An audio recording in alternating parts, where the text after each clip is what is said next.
Who doesn't love a good marathon? I have never actually run in one myself, but I do respect a lot those who do. They are grueling and take incredible discipline, especially when the weather acts as a massive hurdle. Hi, I'm Chris May, host of This Day in Weather History, a podcast from the Weather Network in Canada. I actually did an episode of this podcast called Deadly Hot Chicago Marathon back on October 7th. So what do you do if the massive run is set on ice? Like intentionally.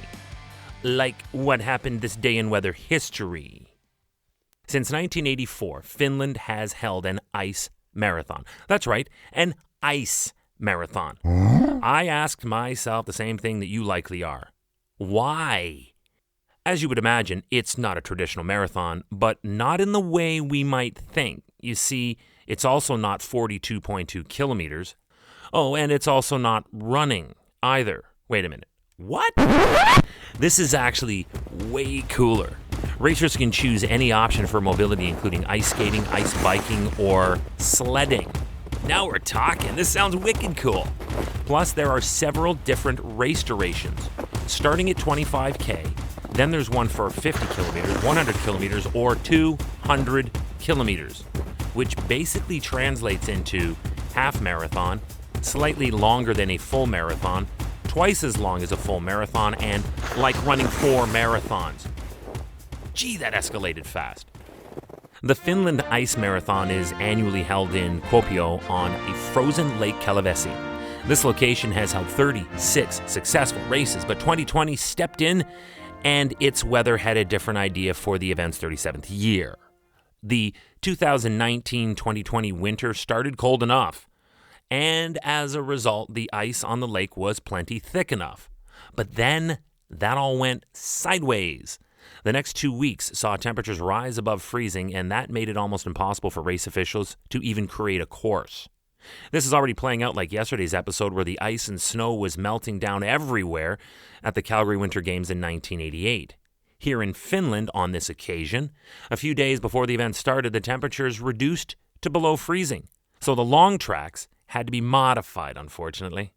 First, the Finland Ice Marathon's official announced that a 10-kilometer course would be open for the 2020 event on February 21st. All right, that's an awful lot shorter than the shortest option already, so hopefully that's the worst it gets.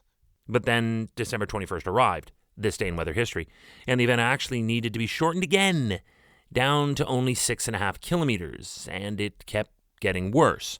They started actually racing the 6.5K version, but quickly, while the event was taking place, the ice started to buckle, and that resulted in the course being shortened again, in half, to now only 3 kilometers. If the ice was buckling, why not just order everyone off the course? In 37 years of this ice race, it was the first time weather had caused this much of a disaster to the details. So what happened? The climate happened.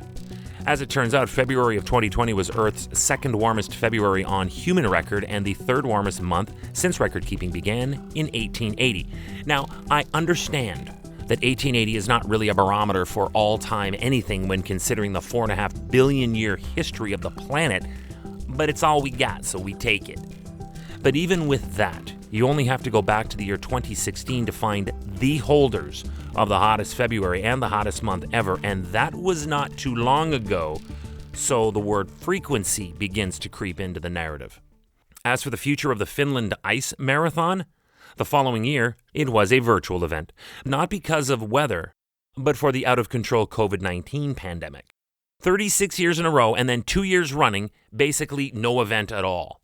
Hopefully the event will be able to pick back up where it proudly left off when we arrive in the year 2022, and if it does, I will likely cover it again for that significance, right here on this day in weather history. Hey, do you like the podcast? We'd love to hear from you. Go right now to wherever you're listening to me and rate us if you would, please. It is on a 5-star system, and we love as many stars as you can afford. Rate us, but then also review us. This way, we can always stay on top of how you would like to see the show evolve. Then remember to subscribe to this podcast. click the subscribe or follow button right there on the same podcast homepage. You will be immediately reminded that the next day is ready to listen to, and you also have access to every episode in the archives. And it dates back to June 1st of 2020, so we got a lot to get caught up on. If you have already subscribed, then you will get that push notification letting you know that tomorrow is February 22nd, and we are going back to the year 1998 for what was called the Night of the Tornadoes in Florida. Tomorrow's episode is also accompanied by a podcast video short. This 2-minute version of the podcast is shot in my TDIWH podcast studio and features video and photos of the event from when it happened. Your homework is to rate and review and subscribe, and then be here for the Night of the Tornadoes in Florida tomorrow on This Day in Weather History with me, your host, Chris May.